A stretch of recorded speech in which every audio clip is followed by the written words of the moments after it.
listen. Let me tell ye something.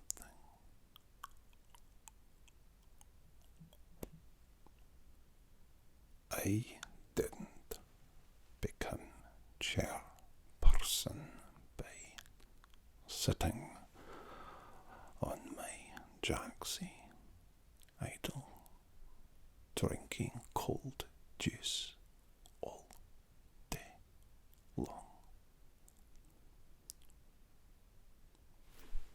But if it had been this chair,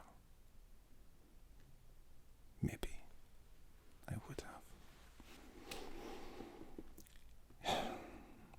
You know, some people say that it's the clothes that maketh the man, the suit that makes the man.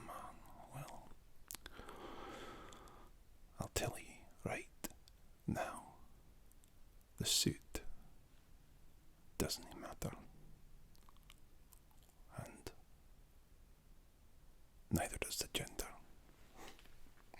No, it's the chair that makes the person. And this is quite the chair. Let me introduce you. This particular throne was provided by FlexiSpot, who are also sponsoring this meeting, by the way. It's the XR5 powerful swivel recliner. And powerful it is indeed. Not only does it make you feel powerful, but it provides power too. With this handy dandy USB outlet just above one of the seamlessly interwoven and spacious storage pockets.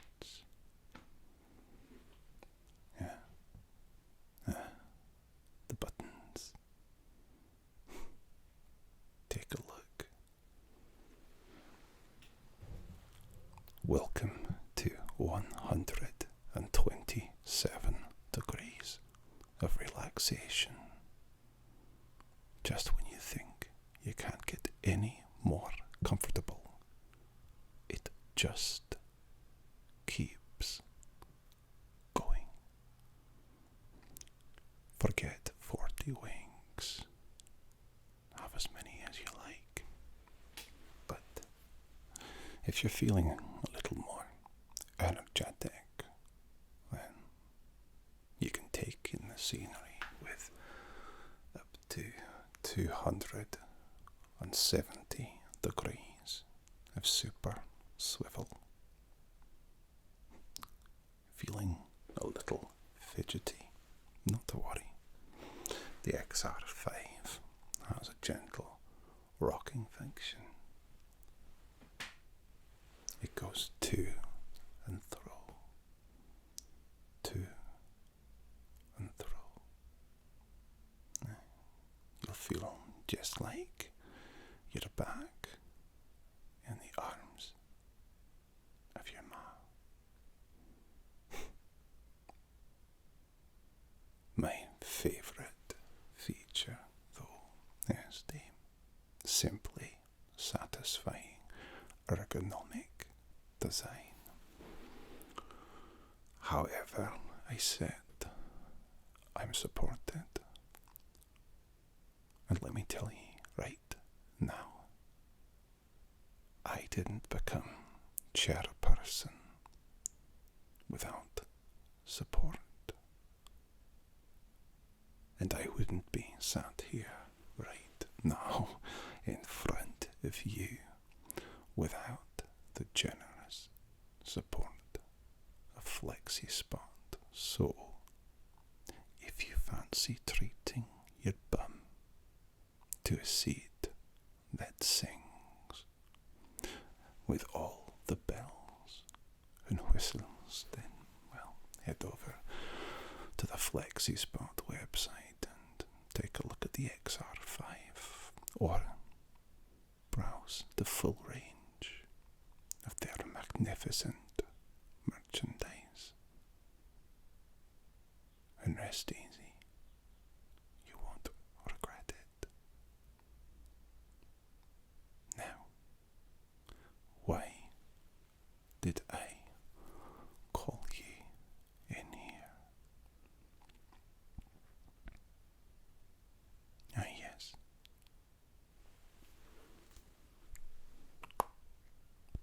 We need you. We need you. A little birdie tells me that you can sell inclement weather to an Englishman. Is that right? Well, I want to test that. And if it's okay, just with a few questions, that's all. Nothing too complicated or taxing. Certainly not for one as accomplished and respected as yourself. Now,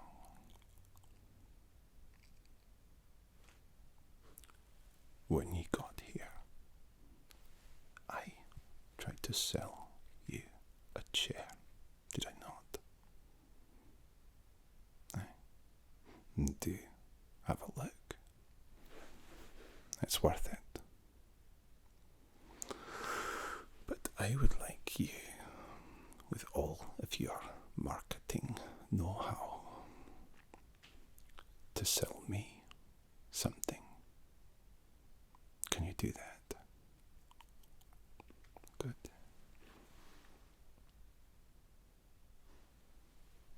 I would like you to sell me a box. Aye, a box. Can you do that? Of course. Go ahead. No, don't worry. There's no wrong way to do it. It's a box, after all. How do you sell it? Alright. Maybe I'm being a little unfair here. So what is it about the box that you sell? You know? Do you sell the box itself? The form of the box? What it is? How it looks? The design? The aesthetic? Do you sell the function of the box? The function being to consign something else, to transport it from A to B and B to A, from A to B, or not from A to B. Or do you sell what could be inside the box? What is being consigned within the form of it? Do you sell the form, the function, or the promise of the box? You tell me. Like I said, there's no wrong answer. I mean, There is, but perhaps even the wrong answer missed the most important one, after all.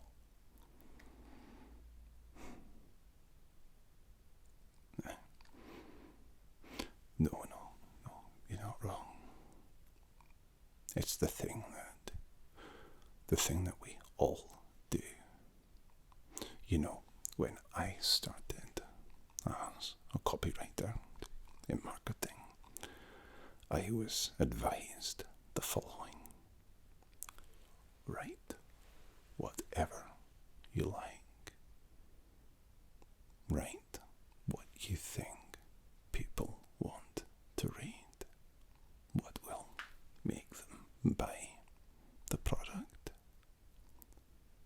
And then, once you've written what you want, take out every single bit that you liked. And that's marketing.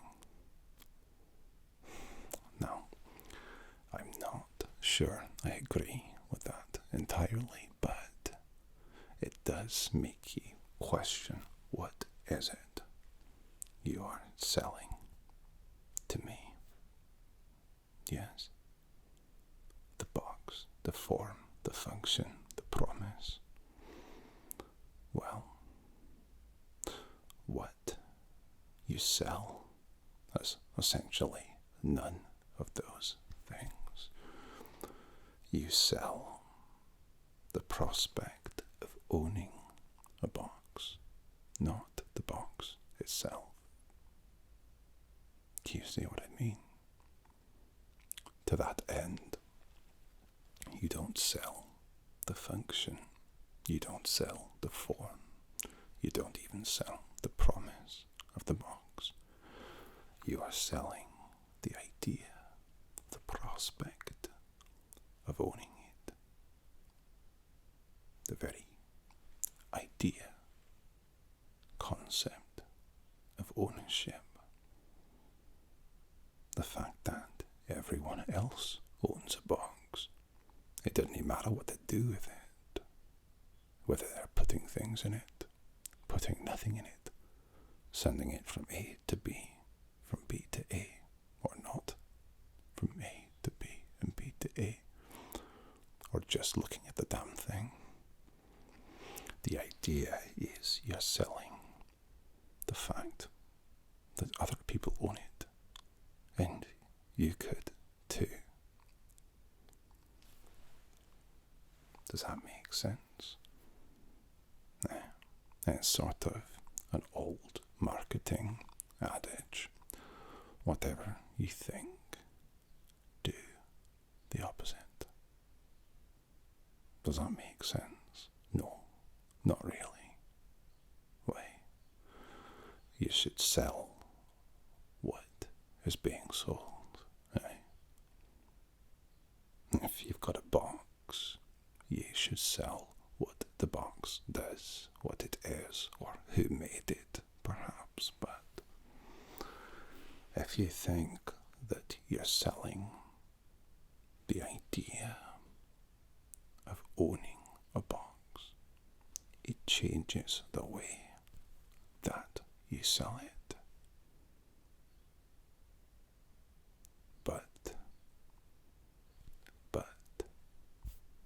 Ultimately, you're just selling a flipping box. Whatever you do, think the opposite. And whatever you think, do the contrary. Old marketing adage. Absolute bunkum, of course, but it sort of makes sense when you think about it. So, sell me a box.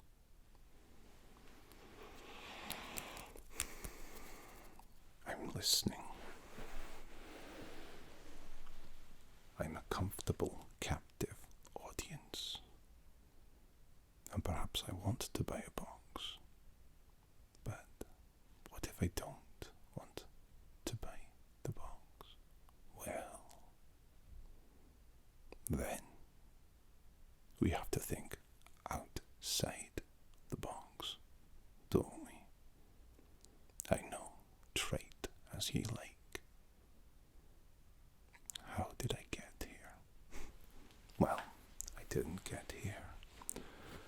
sitting on my jacksie all day idle, drinking juice. But like I said, if it had been this chair, maybe I wouldn't. So, if you're selling a box to someone who doesn't need a box or want a box, the only way you can get them to buy it is by selling the idea of owning a box. Yes. Good. Let me ask you an inappropriate question. What socks are you wearing? I know. HR on the phone. They say you can tell a lot about someone by what socks they choose to wear. Is it a pair? What colour are they? Are they odd socks? Is the person wearing socks at all? It's alright if you're not, as long as you're not wearing sandals. I'm joking. Sandals are fine, I suppose. Well, market research. What if I told you that people who wore odd socks were more likely to buy boxes? Would you then tailor your marketing for people who wear odd socks? You know, Johnny Odd Socks is the latest box you could own it too. Or would you just market it for everyone who doesn't already have a box? Or go for the hard sell of people who don't want a box? You're selling it to me, after all.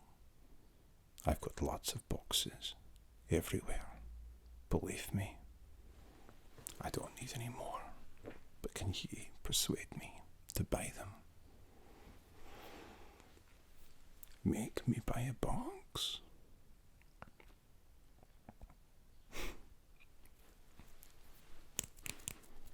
I know. I'm being stupid. I'm being a fool. How did I become chairperson, eh? Well, because I really, really, really like chairs. It's as simple as that. And when ye came in here to sit down for this meeting, which is kindly sponsored by FlexiSpot, don't forget, I gave you a hard sell on this chair. Did I not? Aye. Aggressive chair sales. But, and it says big as my butt on this chair. Although I would very much appreciate you looking at the XR5 and the other products on FlexiSpot, I was not only selling you a chair. I was selling you the idea of having a chair. Perhaps even the idea of being a chair. Can you imagine? Not literally, of course. I don't mean that you have to become a chair. That would be strange. But you could be a chair. You could be the chair if you wanted. I as much as I was selling you on the form, the function, and the promise of this chair, I was also trying to get you to buy into the idea of having a chair and trying to impress upon you the concept of being a chair. Basically, you're the one who can sell inclement weather to an Englishman. And as I said at the beginning of this meeting, after I introduced you to the chair, we need you. So this long spiel that I have subjected you to about boxes and socks was all a ploy to get ye to become chair person. That's right. We want you to be on the board. We want you to be a chair person, to sell chairs, sit on them, and be one. And if that is something that you would be interested in, then please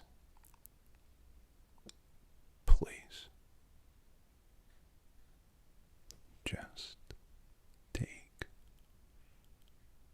a seat.